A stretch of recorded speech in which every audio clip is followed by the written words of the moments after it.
বৈবাহিক সূত্রে উনি শেখ পরিবারের জামাই। মাশাআল্লাহ। খুনি হাসিনার ফুফাতো বোনকে বিয়ে করছিলেন ওয়াকার, জেনারেল ওয়াকার।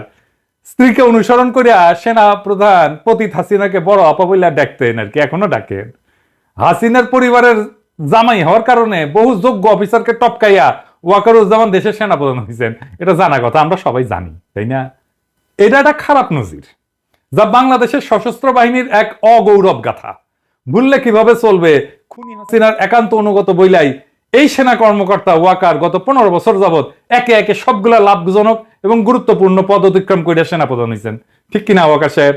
বাংলাদেশকে নিয়ে ওয়াকার কি করতে চায় সেটার একটা ইঙ্গিত পাইছি, আপনাদের সাথে সেটা শেয়ার করতে চাই। ওয়াকারের খাইশ কি সেটা সে গোপন করে নাই, ভালো কথা। বাংলাদেশ কলে ওই পথেই যাইতেছে। আজকের এপিসোড শেষ হলে বুঝতে পারবেন যে বাংলাদেশে সিসির মতো একটা সামরিক শাসনের সম্ভাবনা তৈরি হইতেছে। সেই সরকারের প্রেসিডেন্ট হয়তো প্রফেসর ইউনূসই থাকবে। এটা ওয়েস্ট খুশি, মানে পশ্চিম খুশি, ইন্ডিয়া খুশি, আমেরিকা খুশি, ইউরোপ খুশি, আওয়ামী লীগও খুশি, বাঙ্গু এলিটেরাও খুশি থাকবে। কিন্তু গণতান্ত্রিক বাংলাদেশ গড়ার লড়াইয়ে যারা ছিলাম তাদের আরেকটা দুর্বিষহ ভবিষ্যৎ লড়াইয়ের জন্য তৈরি হইতে হবে। কেন আমার মনে হচ্ছে বাংলাদেশের সিসির মতো শাসনের বিপদ আছে, সেটা আমি 5টা অংশে ব্যাখ্যা করব আজকের এপিসোডে। আমাদের লক্ষ্য হবে সিসির মতো শাসনের সম্ভাবনাকে রুখে দেওয়া।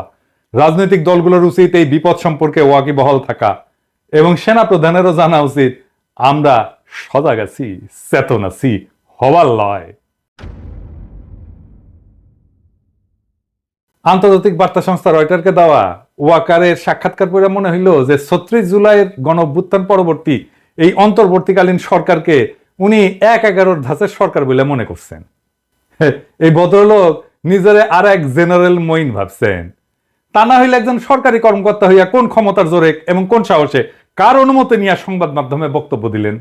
সরকারি কর্মচারী হিসেবে উনার তো প্রধান উপদেষ্টার অনুমতি নিয়ে বক্তব্য দেওয়ার কথা, ঠিক কিনা? রাষ্ট্র, রাজনীতি এবং দেশের সর্বশেষ পরিস্থিতি নিয়ে সরকারের মন্ত্রী পরিষদ বিভাগের সচিব, পুলিশের আইজিবি, নৌবাহিনীর প্রধান, বিমান বাহিনীর প্রধান অথবা প্রধান বিচারপতি কি প্রকাশ্যে গণমাধ্যমে বিবৃতি, সাক্ষাৎকার দিতে পারবেন? পারবেন না। উনি কেমনে দিলেন? কোন অধিকারে? কোন হেডমে?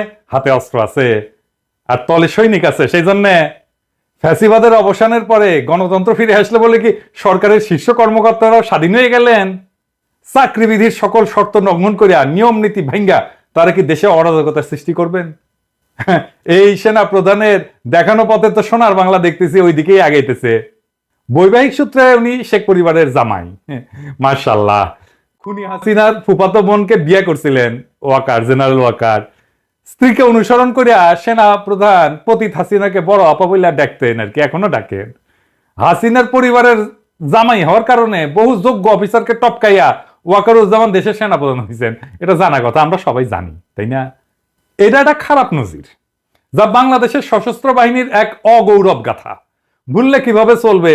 খুনি হাসিনার একান্ত অনুগত বইলাই এই সেনা কর্মকর্তা ওয়াকার গত 15 বছর যাবৎ একে একে সবগুলা লাভজনক এবং গুরুত্বপূর্ণ পদ অতিক্রম করে সেনাপ্রধান হয়েছেন। ঠিক কিনা ওয়াকার সাহেব? কথা সত্য। এই পথ পরিক্রমায় তিনি সবসময় তার আপার দুঃশাসনের পক্ষেই কথা বলছেন।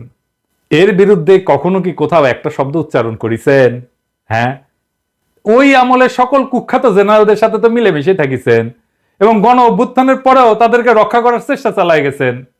রাজনৈতিকভাবে ফ্যাসিজমের পক্ষে 15 বছর যাবৎ ব্যবহৃত এই সেনা কর্মকর্তা 36 জুলাই ছাত্র জনতার গণবিস্ফোরণের আগের এবং পরের অভিন্ন সেনা প্রধান, তাই তো? নাটকীয় ভাবে কি বদলে যেতে পারেন? পারেন না।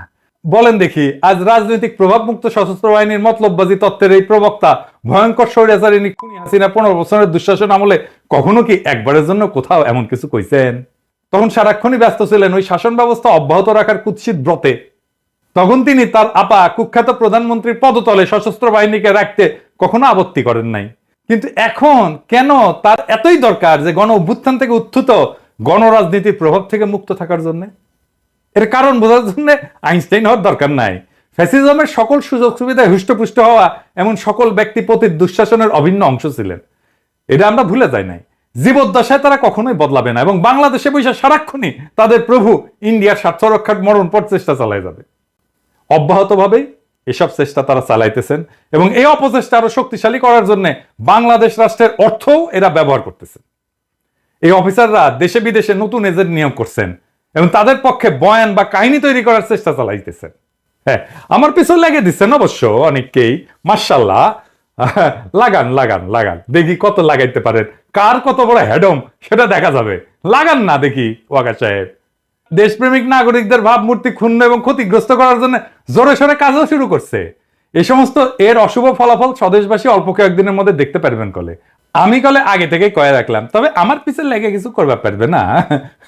লাগুক না, আমি তো চাই লাগে, লাগ দেখি কত ক্ষমতা। এবার আসেন দ্বিতীয় ইস্যুতে। ওয়াকার সাহেব ঘোষণা করলেন আগামী 18 মাসের মধ্যে সাধারণ নির্বাচন অনুষ্ঠিত হওয়া উচিত। বাহ, ভালো কথা। বাংলাদেশ সেনাবাহিনীর মাঝারি মানের এই অফিসার এককভাবে নিজের মতামত দিচ্ছেন বলে দেশপ্রেমিক তরুণ অফিসার এবং সৈনিকেরা কিন্তু মনে করে না। তরুণ অফিসার এবং সৈনিকেরা ওনারা আদ্যপান্ত জানেন, তাই মনে করেন ইন্ডিয়ার কুখ্যাত গোয়েন্দা সংস্থা র অথবা খুনি হাসিনার মতো কেউ তাকে পেছন থেকে নাচাইতেছে। আর একটা হইতে পারে উনি সবকিছু নায়ক হিসেবে নিজেকে জাহির করার লোভ সামলাইতে ব্যর্থ হইতেছেন, নাকি লোকটা নিজেকে জাতির সামনে একজন বিশ্বস্ত এবং গুরুত্বপূর্ণ ব্যক্তি হিসেবে আত্মপ্রকাশের চেষ্টা করতেছেন। ওই সাক্ষাৎকারটা যদি আপনারা পর্যালোচনা করেন নিবিড় ভাবে, তাহলে জরুরি কয়েকটা উপাদান কিন্তু পাওয়া যাবে। কি কি? 1 নাম্বার, সশস্ত্র বাহিনীর কর্তৃত্ব প্রেসিডেন্টের হাতে রাখার দাবি তুলে বলছেন তারা রাজনীতি থেকে দূরত্ব বজায় রাখতে চায়। এইটা সীমা লঙ্ঘনকারী, অনভিপ্রেত এবং বেআইনি এরকম প্রস্তাবের চাইতে রাজনীতি করার বড় দৃষ্টান্ত আর কি হইতে পারে? কারণ তিনি সহ একজনও সেনাপ্রধান বা চাকরিতে নিয়োজিত জেনারেল জঘন্য স্বৈরাচারিণী শেখ হাসিনার শাসনামলে অনির্বাচিত অবৈধ প্রধানমন্ত্রীর কর্তৃত্বের বাইরে যাইতে চাননি। চাইছেন কি ওয়াকার সাহেব? চান নাই। এখন কেন যাইতে চাইতেছেন প্রধান উপদেষ্টার বাইরে? তখন কি তাদেরকেও প্রতিরক্ষা বাহিনীকে রাষ্ট্রপতির কর্তৃত্বে রাখার কথা বলছিলেন? আজ এটা বলার রাজনীতি বিরোধী এবং গণস্বার্থ বিরোধী রাজনীতি। আপনি রাজনীতি করতেছেন ওয়াকার সাহেব। 2 নাম্বার, অন্তর্বর্তীকালীন সরকার যখন বলছে আগে সংস্কার পরে নির্বাচন, সেখানে সেনাপ্রধান এককভাবে 18 মাসের মধ্যে জাতীয় নির্বাচন অনুষ্ঠানের ঘোষণা করে দিলেন কিভাবে? এটা কি রাজনীতি করা না? তাতে কি সরকারি চাকরিবিধির গুরুতর লঙ্ঘন ঘটেনি? 3 নাম্বার, ওয়াকার সাহেব যখন বলে যে গণতন্ত্রের উত্তরণ ঘটা উচিত, তার মানে কি তিনি পরোক্ষভাবে বলতেছেন খুনি হাসিনার উৎখাতের দিন অর্থাৎ 5ই আগস্টের আগে বাংলাদেশে গণতন্ত্র ছিল? মানে ওয়াকার সাহেব নিজের অজান্তেই ফ্যাসিজমের পক্ষে কথা কইতেছেন। 4 নাম্বার, কিছু সামরিক কর্মকর্তা সাবেক প্রধানমন্ত্রী বা স্বরাষ্ট্রমন্ত্রী সরাসরি নিয়ন্ত্রিত সংস্থাগুলোতে কাজ করার সময় নিয়মের বাইরে গিয়া কিছু করতে পারেন বইলা এই সাক্ষাৎকারে সন্দেহ প্রকাশ করছেন জেনারেল ওয়াকার। ওয়াকার সাহেব মস্করা করেন আমাদের সাথে, হ্যাঁ? যেখানে সারা দেশের মানুষ নিশ্চিতভাবে জানে এই সকল সংস্থার দায়িত্ব পালনকারী শীর্ষ ব্যক্তি সহ অনেক অফিসারই নিয়মিতভাবে গুম, খুন, দস্যুবৃত্তির মতো ভয়াবহ বেআইনি কাজে জড়িত ছিলেন। 5 নাম্বার, প্রধান উপদেষ্টা জাতিসংঘের সাধারণ পরিষদের অধিবেশনে যোগদানের উদ্দেশ্যে রওনা হওয়ার সময়ের সাথে সাথে মিলায় প্রকাশিত হইল সেনা প্রধানের এই সাক্ষাৎকার। আর এতে দেখা যাচ্ছে যে লোকটা পরিপূর্ণভাবে ইন্ডিয়ান রাজনৈতিক অভিসন্ধির প্রতি সাই দিয়া নির্বাচনের সময়সূচি ব্যক্ত করতেছেন এবং পতিত সরকারপন্থী জেনারেলদের কিছু শর্ত অন্তর্বর্তীকালীন সরকারের সামনে তুলে ধরতেছেন। চাকরিবিধি লঙ্ঘন করে এমন ঔদ্ধত্যপূর্ণ আচরণের জন্য সেনাপ্রধানের বিরুদ্ধে ডক্টর মোহাম্মদ ইউনূস কি কোনো শাস্তিমূলক ব্যবস্থা গ্রহণ করবেন? হ্যাঁ, পারবেন না উনি করতে। এবং সেই জন্য আমি মনে করি যদি সেটা না করেন তাহলে তাকে এখন থেকে এই সমস্ত গণবিরোধী জেনারেলদের শর্তেই দেশ পরিচালনা করতে হবে। আমার প্রফেসর ইউনূসকে নিয়ে এইটা সবচেয়ে বড় অভিযোগ। কেন এটা আমি আবার বলবো, আবার আরো ব্যাখ্যা করে বলবো যে প্রফেসর ইউনূস সেনাবাহিনীর এই দুর্বৃত্তগুলো ইচ্ছা অনুসারে দেশ চালাইতেছে। বিএনপি, জামাত, বৈষম্য বিরোধী ছাত্র আন্দোলন সহ গণ অভ্যুত্থানে অংশগ্রহণকারী সকল দল, সংস্থা এবং পক্ষকে এই নতুন বাস্তবতা কিন্তু বুঝতে হবে এবং এর বিরুদ্ধে ঐক্যবদ্ধভাবে রুখে দাঁড়াইতে হবে। আর তা না করতে পারলে ভিন্ন রূপে ডেলে সাজানো ফ্যাসিবাদের নবছায়া গণতন্ত্র শূন্যতা, অধিকারহীনতার মধ্যে ইন্ডিয়ার কর্তৃত্বের অধীনে বসবাস করতে হবে। আমি বলে রাখলাম, লিখে রাখতে পারেন। এইবার আসেন তৃতীয় ইস্যুতে। ওয়াকার সাহেব যখন নিজের এখতিয়ারের বাইরে বিষয় নিয়ে নিয়ম নীতির সকল সীমা লঙ্ঘন করে কথা বলেন, দেখা যাচ্ছে আমাদের মিডিয়া তখন তা তুলে ধরতে ভয় বা লজ্জা পাইতেছে। লজ্জা নারীর ভূষণ এবং প্রথম আলো, ডেইলি স্টারের ভূষণ। কিন্তু এটা কেন হবে? গণমাধ্যম কি এখনো খুনি হাসিনার শাসনামলে গড়ে ওঠা ভীতির পুরানো মানসিকতার রাজত্বে বসবাস করতেছেন, নাকি তারা জেনারেল ওয়াকারকে খুনি হাসিনার বনজামাই ভাইবা এখনো সন্ত্রস্ত থাকে, তাকে সমীহ করে? আচ্ছা, আর একটা জিনিস বলি, আপনারা বলেন তো দেখি, জেনারেল ওয়াকার সামরিক বাহিনী সম্পর্কিত কমান্ড, নিয়ন্ত্রণ কাঠামো এবং নিয়ম নীতি সম্পর্কে কি অবগত না? যদি তা না হইয়া থাকে তাহলে কিভাবে তিনি ডিজিএফআই, এনএসআই, এনটিএমসি এইগুলোর মতো সংগঠনগুলোতে নিজের নিয়ন্ত্রণে নিলেন? উনি নিজের নিয়ন্ত্রণে নিছেন, এরা জানেন তো। আদতে এগুলোর নিয়ন্ত্রণ প্রধান উপদেষ্টার হাতে থাকার কথা। তো প্রফেসর ইউনূসকে অতিরিক্ত কাদের বোঝা মনে করে এগুলোর দায়িত্ব সেনা প্রধানকে সামলাইতে দিচ্ছেন। শুধু তাই না, ডিজি, বিজিবি, ডিজি আনসার, র্যাবের অফিসাররা কেন স্বরাষ্ট্র উপদেষ্টাকে টপকায় বা উপেক্ষা করে সেনা প্রধানের কাছ থেকে নির্দেশ নিতেছেন জানেন নাকি? এটা কিন্তু হইতেছে। দাপ্তরিকভাবে মূল বস প্রধান উপদেষ্টা হওয়ার পরেও সশস্ত্র বাহিনী বিভাগের প্রিন্সিপাল স্টাফ অফিসার কেন সেনা প্রধানের কাছ থেকে সিদ্ধান্ত নেন? প্রধানমন্ত্রী বা প্রধান উপদেষ্টার পরিবর্তে রাষ্ট্রপতির হাতে সশস্ত্র বাহিনীর দায়িত্ব রাখার পরামর্শ দেওয়ার ক্ষমতা জেনারেল ওয়াকারকে কে দিছে? তিনি কি সংবিধান সংস্কারের জন্য গঠিত কমিশনকে প্রচ্ছন্নভাবে দিক নির্দেশনা বা হুকুম দিতেছেন? দেখা যাক আমাদের সেই প্রবাসী পণ্ডিত আলী রিয়াজ কার সাথে আপোষ করেন, কাকে ভয় পান এবং কার ইঙ্গিতে উঠবস করেন, দেখবনি আমরা। বর্তমানে এটা স্পষ্ট যে সশস্ত্র বাহিনীর উপরে প্রফেসর ইউনূসের কোনো নিয়ন্ত্রণ নাই। আমার এইটা চিন্তা, এবং আমি প্রফেসর ইউনূসকে প্রথম থেকে বলে আসতেছি, আপনার নিয়ন্ত্রণ নিরঙ্কুশ করেন, আমরা সমর্থন দেব বলে আসছি কিন্তু। এবং এটার ফলেই জেনারেল ওয়াকার প্রকাশ্যে এসে অনবরত বিভিন্ন বিতর্কিত বিবৃতি দিচ্ছে, ফলে পরিস্থিতি ক্রমশই ঘোলাটে হচ্ছে। রয়টার্সের সঙ্গে জেনারেল ওয়াকারের সাক্ষাৎকারে যে চিন্তাটা জনমনে সবচেয়ে বেশি ধাক্কা দিছে তা হইল রাষ্ট্রপতি এবং প্রধানমন্ত্রীর ক্ষমতার ভারসাম্য রাখা এবং সশস্ত্র বাহিনী রাষ্ট্রপতির অধীনে থাকা। কল্পনা করেন, সশস্ত্র বাহিনীর নিয়ন্ত্রণ গণতান্ত্রিক ধারায় অবাধ এবং সুষ্ঠু নিরপেক্ষভাবে নির্বাচিত সরকারের অধীনে নাই, আছে একজন মনোনীত রাষ্ট্রপতির হাতে, চুপ্পুর মতো লোকের হাতে।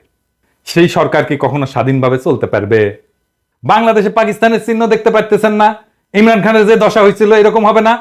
পাকিস্তানের মতো জেনারেল সাহেবদের গুতায় জনগণের ভোটে নির্বাচিত রাজনীতিবিদদের শাসন কি কখনো কার্যকর হবে? হবে না। ঠিক ওইটাই চাইতেছে ওয়াকার। আমাদের মতে এটা ভীষণ বিপজ্জনক একটা প্রস্তাব। আপনি মহা অন্যায় করছেন ওয়াকার সাহেব এই প্রস্তাব দিয়া। আপনি ভাইবেন না আপনার চালাকি আমরা ধরতে পারবো না। আপনার ডালে ডালে চলেন, আমরা পাতায় পাতায় চলি। ওয়াকার সাহেব পলিটিক্স করে আসা লোক, বহুত দিনের, 18 বছর বয়স থেকে পলিটিক্স করি, আর আপনি 18 বছর বয়স থেকে লেফট রাইট করেন। আঙ্গেরের সাথে চালাকি করবেন না, চালাকি ধরে ফেলবো। চালাকি ধরে ফেলা আমি ছাড়াও মেলা লোক আছে। হ্যাঁ, পরে আবার চিন্তা করেন না যে পিনাকিটা সরাই দিলে আবার ভালো হয়ে যাবে। জি না, আমি ছাড়া মেলা লোক আছে, ওটা ধরে ফেলবে। তো আমার মনে হয় যে ভবিষ্যতের এই সমস্ত বিকল্প পথ মাথায় রেখায় শাসক জেনারেল সাহেবেরা 5ই আগস্ট হাসিনার নিরাপদ পলায়ন নিশ্চিত করছিলেন। তারা এটা করতে গিয়া বাংলাদেশ রাষ্ট্রের নিরাপত্তার প্রশ্নে যে সমস্ত আপোষ এবং স্বার্থহানিকর অঘটন ঘটাইছেন তা নিয়ে তরুণ অফিসার এবং সৈনিকদের সামনে কিছু প্রশ্ন উত্থাপন করা জরুরি। কি কি সেই প্রশ্ন? 1 নাম্বার, একটা দেশবাসীর উদ্দেশ্যে একটা পরিকল্পিত নাটক প্রচার করা হয়। দেশবাসীর উদ্দেশ্যে বলা হয়েছিল যে বিক্ষুব্ধ জনতা গণভবনের দিকে আগায় আসতেছিল বলে মাত্র 45 মিনিট সময় বেঁধে দেওয়া হয় হাসিনাকে। এই সময়ের মধ্যে পদত্যাগ করে হাসিনা সামরিক হেলিকপ্টার করে দেশ ছাড়ে। কিন্তু নাটকটি সময়ের ফ্রেমে বিশ্বাসযোগ্যতা হারায়। এটা নিছক 45 মিনিটের নাটক ছিল না, হুট করে কিছু হয়নি। জবনিকা পাতের বেশ কয়েক ঘন্টা আগে থেকে এই নাটক সাজানো হয়েছিল, যার প্রত্যেকটা মিনিটের হিসাব এবং বিবরণ এবং ঘটনার বিস্তারিত অবশ্যই আছে। কখন হয়েছিল এই নিরাপদ পলায়ন নাটকের প্লট রচনা? কে বা কারা এটা তৈরি করছিল? এর সাথে কি ইন্ডিয়া জড়িত? প্রতিবেশীদের সঙ্গে আতাত করে সফল সমন্বয় ঘটায় কি হাসিনাকে দিল্লিতে পাঠানো হইল? 2 নাম্বার, 5ই আগস্ট হাসিনা পদত্যাগ করলে তার সরকার কার্যত বিলীন হইয়া যায়। তখন রাষ্ট্রপতি ছাড়া এমন কোন কার্যকর রাজনৈতিক শাসন বা কর্তৃত্ব ছিলেন না যিনি এই পলায়ন অনুমোদন করবেন। তিনি কি হাসিনার সেফ ইভাকুয়েশন নিশ্চিত করছেন? পদত্যাগের পর সামরিক বিমানে চইরা দেশ ত্যাগ কি হাসিনার জন্য বৈধ ছিল? গণভবনের পেছনে এসা হেলিকপ্টার চইরা কুর্মিটোলা বিমান ঘাটিতে, সেইখান থেকে C-130 বিমানে চড়াই সীমান্ত পাড়ি দিয়া ফ্যাসিস্ট হাসিনাকে দিল্লি নিয়ে যেতে কে নির্দেশ দিছিলেন? বিমান বাহিনী প্রধান। বিমান বাহিনী প্রধান কি একাই এই অপরাধপূর্ণ সিদ্ধান্ত নিয়েছিলেন, নাকি অপরাপর চেইন অফ কমান্ড বা সার্ভিস চিফদের সাথে পরামর্শ কইরা এই অপকর্মটা সম্পন্ন করছিলেন? 3 নাম্বার, ওই যে নাগরিক টিভিতে সাকিবের সাথে টেলিফোনে কথা বলার সময় ওয়াকার সাহেব একটা প্রকাশ্য বিবৃতি দিয়েছেন, সেখানে বলছেন হাসিনার দেশ ত্যাগের খবরটা তিনি কারো কাছ থেকে শুনছেন। শুনেন কি বলে। প্রথম কথা হচ্ছে যে আমি তো পলিটিক্যাল পার্টিগুলোর সাথে ডিসকাশন করছিলাম, তখন আমাকে somebody said যে উনি তো চলে যাচ্ছে, উনি is on the runway, he has taken off. তো এটা আমি জানতাম না যে that she is living the country. কি কইলো শুনলেন তো? সেই সময়টাতে নাকি তিনি সকল রাজনৈতিক দলের নেতা, ছাত্র নেতা এবং নাগরিক সমাজের ব্যক্তিদের সাথে সেনা সদরে ছিলেন। সেক্ষেত্রে যে প্রশ্ন অমীমাংসিত থাকে তা হইল, সেনা প্রধান তখন কেন সেনা সদরে এই সমস্ত অতিথিদের আমন্ত্রণ জানাইছিলেন? 4 নাম্বার, বাংলাদেশ বেসামরিক বিমান চলাচল কর্তৃপক্ষ কি খুনি হাসিনার ইন্ডিয়া যাওয়ার ফ্লাইট ক্লিয়ারেন্স ছাড়পত্র পাইছিল? যদি না পাইয়া থাকে তাহলে খুনি পালালো কার সহায়তায়?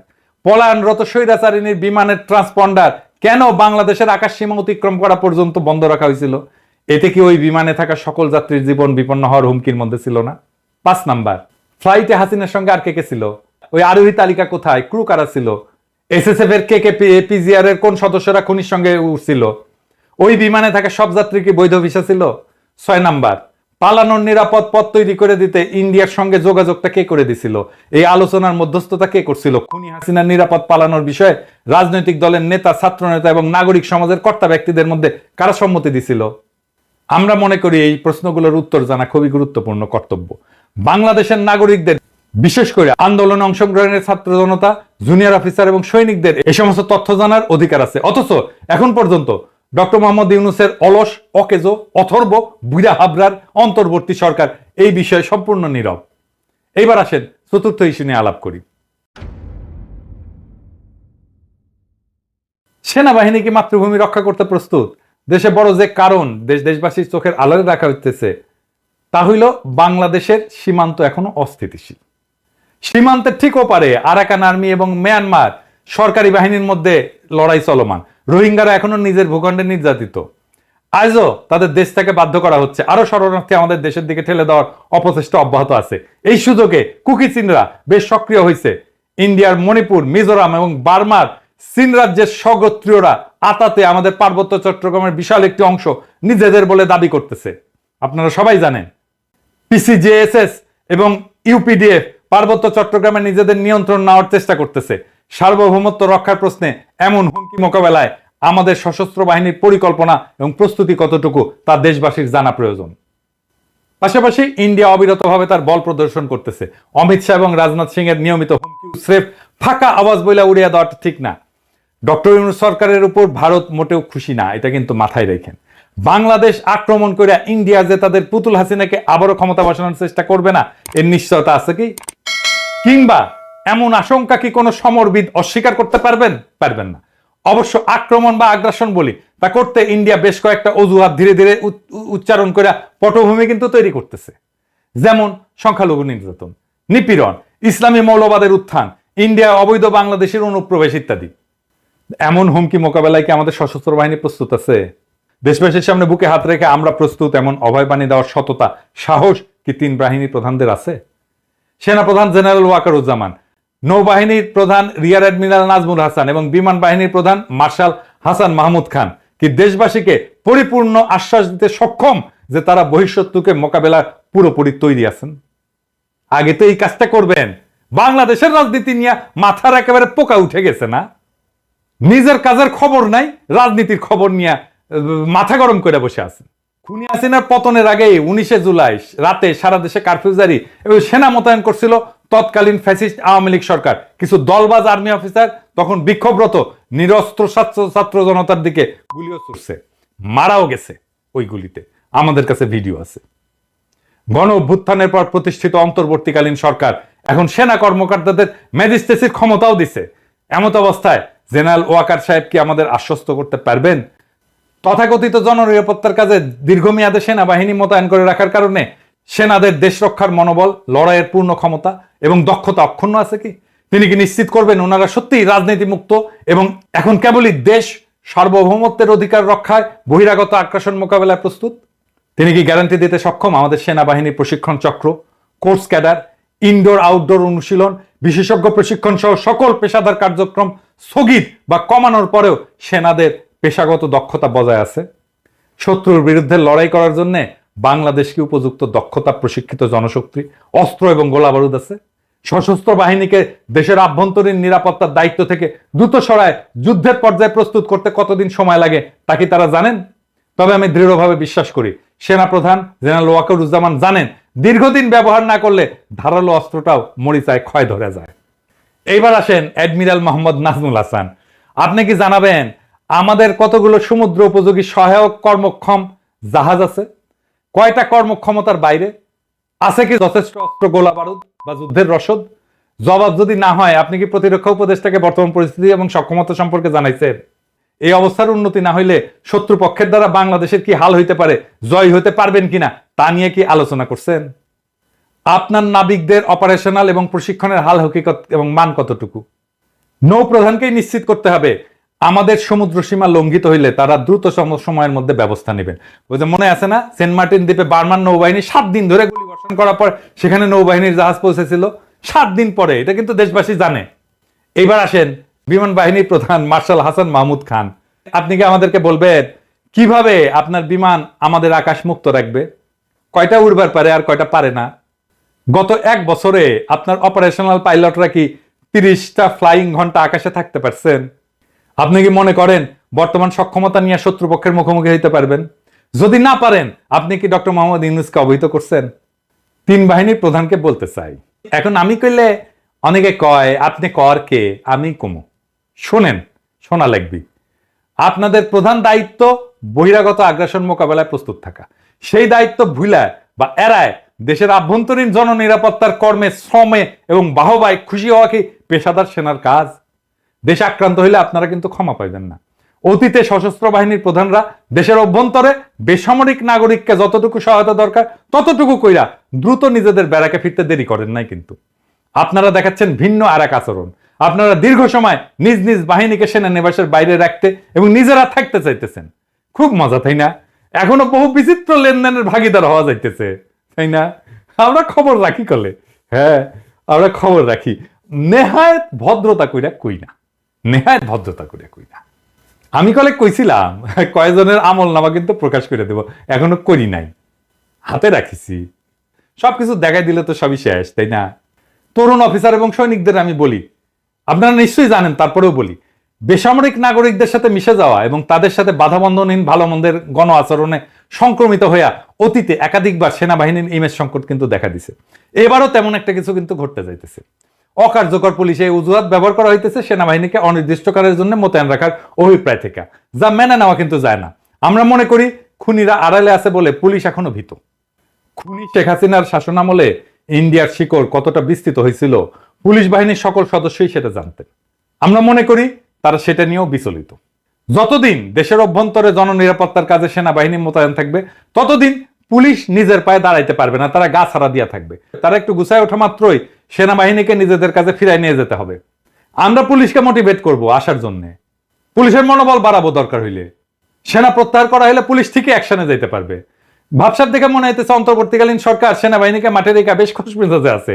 তারা হয়তো চাইতেছে দেশ রক্ষা বাহিনী সমাজ রাজনীতির বিভিন্ন নোংরা আবর্জনা এবং জঞ্জালের মধ্যে জড়ায় সরকারকে কলঙ্ক মুক্ত রাখবে। আহারে, এই হইতেছে প্রফেসর ইউনূসের সরকারের বুদ্ধি। উপদেষ্টাদের বুদ্ধি হচ্ছে এই লেভেলে।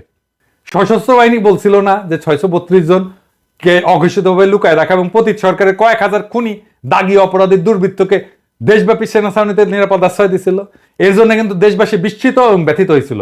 পতিত ফ্যাসিস্ট সরকারের বিভিন্ন পর্যায়ের নেতা নেত্রী, সংগঠক, কর্মকর্তাদের নিরাপদে দেশান্তরিত হওয়ার সকল ব্যবস্থা যে সশস্ত্র বাহিনীর একদল শীর্ষ কর্মকর্তা করে দিচ্ছেন তা যেই না জনগণ ক্ষুব্ধ হয়ে উঠছে। কলঙ্কজনক এমন ভয়াবহ ঘটনার কারণে সশস্ত্র বাহিনীর এই 3 প্রধানের প্রতি মানুষের সকল আস্থা ধুলায় মিশাই গেছে। ফ্যাসিস্ট সরকারের পতনের পর 3 বাহিনী প্রধানের প্রত্যেকটা পদক্ষেপ থেকে বোঝা যায় সশস্ত্র বাহিনীর বর্তমান নেতৃত্ব দেশপ্রেমিক ভূমিকা রাখতে অক্ষম। দলবাজ, অযোগ্য, অদক্ষ, দুর্নীতিপরায়ণ কর্মকর্তাদের অবসারিত কইরা প্রথমেই তাদের উচিত ছিল আগাছা নির্মূল করা। বিড়াল মারতে হয় প্রথম রাতে, তারপর স্বচ্ছ একটা ব্যবস্থা প্রবর্তন করে দ্রুত সকল শূন্য পদ এবং র্যাঙ্ক পূরণ করা। আমি মনে করি এই ক্ষেত্রে অবসরপ্রাপ্ত সেনা কর্মকর্তা এবং যাদেরকে চাকরি থেকে বাধ্যতামূলক অবসর দিচ্ছেন তাদেরকে পুনর্নিয়োগ এবং চুক্তিভিত্তিক নিয়োগ করা যাইতে পারে। কিন্তু দুঃখজনকভাবে 3 বাহিনীতে দেখা যাচ্ছে ফ্যাসিস্ট শাসনের অনুগামী অফিসারদেরকে এখনো সব পদে বহাল রাখা হয়েছে এবং অনেককে পদোন্নতিও দেওয়া হচ্ছে। অতি দ্রুত এই সমস্ত বন্ধ কইরা এর বিপরীত ধাতা প্রবাহিত যদি না হয় তাহলে যা চলতেছে তার রুখে দাঁড়াইতে হবে তরুণ অফিসার এবং সৈনিকদেরকে। আপনারা আমাদেরকে পাশে পাবেন, জনতাকে আপনাদের পাশে পাবেন, আমরা সে ব্যবস্থা করব। এবার আসেন প্রফেসর ইউনূসের প্রসঙ্গ। জাতিসংঘের সাধারণ পরিষদের বক্তৃতায় প্রফেসর ইউনূস গণ অভ্যুত্থানে সশস্ত্র বাহিনীর ভূমিকাকে অতিরঞ্জিত এবং ভুলভাবে উপস্থাপন করে একে যতই মহিমান্বিত করার চেষ্টা করেন না কেন, তাদের দেশের গণতন্ত্রায়নের জন্য আত্মঘাতী হচ্ছে তা মানুষ অচিরেই বুঝতে পারবে। প্রফেসর ইউনূসের এটা একটা দোষ, বড় দোষ। এই যে ছাত্রদেরকে মাথায় তুললো, এখন সেনাবাহিনীকে মাথায় তুলছে, যার হাতে শক্তি তারই মাথায় তোলে। বুঝছেন, এটা সমস্যা না? আরে নেতা সে, তারে মাথায় তুলছে মানুষ, সে আরেকজনকে মাথায় তুলতেছে, যা দেখে কার হাতে শক্তি আছে। ও ওর হাতে শক্তি, ছাত্রদের হাতে, ছাত্রের মাথায় তোলো। ও সেনাবাহিনীর হাতে অস্ত্র আছে, সেনাবাহিনীর মাথায় তোলো। এরপরে দেখবে র্যাবের হাতে অস্ত্র, র্যাবের মাথায় তোলো। এই করতে থাকবে। 12 বছর দীর্ঘ গণ আন্দোলন সংগঠন, ব্যাপক আত্মত্যাগ এবং ভয়াবহ দমন পীড়নের মধ্যেও আন্দোলনকে অব্যাহত রাখা এবং পরিচালনাকারী রাজনৈতিক শক্তির ভূমিকাকে খাটো করার মানসিকতা, এটা আমি বলবো এটা হীন মতলববাজি প্রসূত। খুনি হাসিনার অনুগ্রহ উপভোগকারী প্রতিবেশী রাষ্ট্রের প্রতি অনুগত, রাজনৈতিকভাবে অসৎ গুটি কয়েক শীর্ষ সামরিক কর্মকর্তা অর্থাৎ অশুভ এই শক্তির প্রতি আনুগত্য প্রদর্শন ছাড়া এমন বক্তব্যের ভিতরে অন্য কোনো সারবত্তা নাই। প্রফেসর ইউনূস সশস্ত্র বাহিনীর ক্ষমতা তার পিছনে সংগঠিত কইরা দেশের চলমান অরাজনৈতিক শাসন ব্যবস্থা যে দীর্ঘায়িত করতে চাইতেছেন, সেই ইঙ্গিত মিথ্যা দিয়া সত্য গোপন করার এই বক্তব্যের মধ্যে লুকায় আছে। ডক্টর মোহাম্মদ ইউনূসকে বুঝতে হবে আমরা কেন ইন্ডিয়ার আগ্রাসনের হুমকির কথা তুলছি। প্রতিবেশীদের প্রতি নতজানু বাংলাদেশের সশস্ত্র বাহিনীর বর্তমান নেতৃত্ব আত্মসমর্পণের পথ বেছে নেবে। এরা পরিশ্রমকে ভয় পায়, এরা শত্রুকে মোকাবেলা করতে চায় না। মালগুলা নানা সুযোগ সুবিধার দুর্নীতিতে আকণ্ঠ ডুবে গেছে। এই জন্য এরা দেশকে পুনরায় প্রতিবেশীদের কোমল বা প্রচ্ছন্ন নিয়ন্ত্রণের আওতাধীন করে ফেলবে এবং ইসলাম বিদ্বেষী পশ্চিমা সেকুলারিজমের তত্ত্বের ছায় পুনর্বাসিত হবে নব্য আওয়ামী লীগ। বিনিময়ে আপনাকে হয়তো ঘুষ হিসেবে দেওয়া হবে প্রফেসর ইউনূস দেশ শাসন এবং কর্তৃত্বের দীর্ঘস্থায়ী স্বাদ। প্রধান উপদেষ্টা যদি না জানেন এটা তার ব্যর্থতা। সশস্ত্র বাহিনীতে ফ্যাসিস্ট আওয়ামী লীগের স্বার্থ সংশ্লিষ্ট কর্মকর্তারা শপথে অটুট, অক্ষত এবং অক্ষুণ্ণ অবস্থায় আছে। এক একটা দিন যাচ্ছে আর জেনারেল ওয়াকার নিজের কর্তৃত্ব সুসংহত করতেছেন। যদিও দেশে বিদেশে প্রভাব প্রতিপত্তি ডক্টর মোহাম্মদ ইউনূসের ধারে কাছেও নাই ওয়াকারের, তবে শাসক হিসেবে এই সরকার প্রধানের ব্যক্তিত্বে যে বড় ধরনের সমস্যা আছে তা উনার গত 8 সপ্তাহের শাসনে কিন্তু বোঝা গেছে। আরো উপলব্ধি করা গেছে যে সেনা নেতৃত্বের দিকে ঝুঁকে পড়া উনার শাসন বেশ নড়বড়ে এবং ভঙ্গুরি থাকবে, যা বাংলাদেশকে স্থিতিশীলতা দিতে পারবে না। আর সেটাই ইন্ডিয়ার চাওয়া। এমন আয়োজনকে তার ধরে রাখতে তারা সমর্থন যোগাবে। এমন পরিস্থিতি দীর্ঘদিন বিদ্যমান থাকলে জেনারেল এরশাদের মতো একটা নিকৃষ্ট ইন্ডিয়ান এজেন্টকে ক্ষমতায় বসাইতে প্রতিবেশীদের খুব একটা বেগ পাইতে হবে না। দেখেন না, কিছু পাবলিক তো আছে এখন ওয়াকার করে জিন্দাবাদ দেয়, যেহেতু হাতে বন্দুক আছে। ওয়াকার নাকি বহুত কিছু করিছে হাসিনা সরার জন্য, খেয়ালই নাই ওই হাসিনা ওর আপা। তো এইরকম করে ক্ষমতা দখল করে উপরন্ত তার পেছনে পশ্চিমাদের সমর্থন জুটাই ফেলতে পারবে। জনধিকৃত হাসিনাকে যদি 15 বছর ক্ষমতায় রাখা যায়, তাহলে একজন মধ্যম মানের জেনারেলকে দিয়ে পরবর্তী 10 বছর বাংলাদেশ শাসন করা যাবে না কেন? এটা ভাববো কেন? জেনারেল 9 বছর শাসন আমলে যেভাবে আওয়ামী লীগ সহ অন্যান্য কিছু বিশেষ দলের সমর্থন পাইছিলেন, সেভাবে জেনারেল ওয়াকার যে সহায়তা পাইতে পারেন, সেটার আলামত ইতিমধ্যে বাংলাদেশের রাজনীতিতে উকি দিচ্ছে। আপনি তো দেখেন, আমার কমেন্ট বক্সে যদি জেনারেল ওয়াকারকে কিছু কয়, তাইলে এসে ঝেপে পড়ে কিছু লোক, দেখেছেন? এরশাদ দল করেছিল, ওয়াকারও দল করে ফেলবি। আর প্রফেসর ইউনূস, আপনি কিন্তু মাথায় রেখেন, আপনার সাথে ইন্ডিয়ার যদি কোনো ঝামেলা হয়, আমেরিকা কিন্তু আপনার পক্ষ নিয়ে আগে আসবে না। আপনার বড় বন্ধু হওয়া সত্ত্বেও মার্কিনের পিছু উঠবে, যেভাবে গত জানুয়ারিতে জাতীয় সংসদ নির্বাচনকালে চূড়ান্ত দুঃসময়ে বাংলাদেশকে পরিত্যাগ করছিল তারা। অন্তর্বর্তীকালীন সরকার প্রধানের ব্যক্তিত্বহীনতার মাত্র 8 সপ্তাহের ব্যবধানে সেনা প্রধানের সবচেয়ে বড় দুর্বলতায় পরিণত হয়েছে তার মূল শক্তিতে। জেনারেল ওয়াকারের দুইটা ভিন্ন পরিচয় তাকে অদ্ভুত এক সামর্থ্য যোগাইতেছে। একাধারে তিনি সেনা প্রধান এবং খুনি হাসিনা পরিবারের জামাতা। এটাই বাংলাদেশের এই মুহূর্তে সবচেয়ে বড় ট্র্যাজেডি। ডক্টর মোহাম্মদ ইউনূসের সরকার ইন্ডিয়াকে তোষামত করতেছে, আর সেনা প্রধান পদে বসে আছে তাদেরই এক এজেন্ট, আর প্রেসিডেন্ট হয়ে বসে আছে আর এক হাসিনা নির্বাচিত লোক সুপ্পু। গণ অভ্যুত্থান সংগঠনকারী এবং পরিচালনাকারী এবং নেতৃত্ব প্রদানকারী বিশাল আত্মত্যাগে মহিয়ান ছাত্র জনতা সহ সকল আন্দোলনকারী রাজনৈতিক শক্তির সঙ্গে সহায়তা না কইরা ডক্টর মোহাম্মদ ইউনূস আজ ব্যাপকভাবে দুর্নীতিগ্রস্ত সেনা নেতৃত্বের সঙ্গে আঁতাত করেছেন। ঘাতকদের একটা অংশের পক্ষ নিচ্ছেন এবং পতিতদের রাজনৈতিক স্বার্থ দেখিচ্ছেন। প্রফেসর ইউনূস, এটা আমি আগে বলি নাই, কিন্তু আজ বলতে বাধ্য হতেছি। কিন্তু দীর্ঘ 15 বছর ধরে চলমান দেশবাসীর গণতন্ত্র, ভোটাধিকার এবং মৌলিক মানবাধিকার সংগ্রামে আপনি কিন্তু একটা বিবৃতি দিয়ে কখনো পক্ষে দাঁড়ান নাই। একটা গুম, খুন, মিথ্যা মামলার প্রতিবাদ করেন নাই।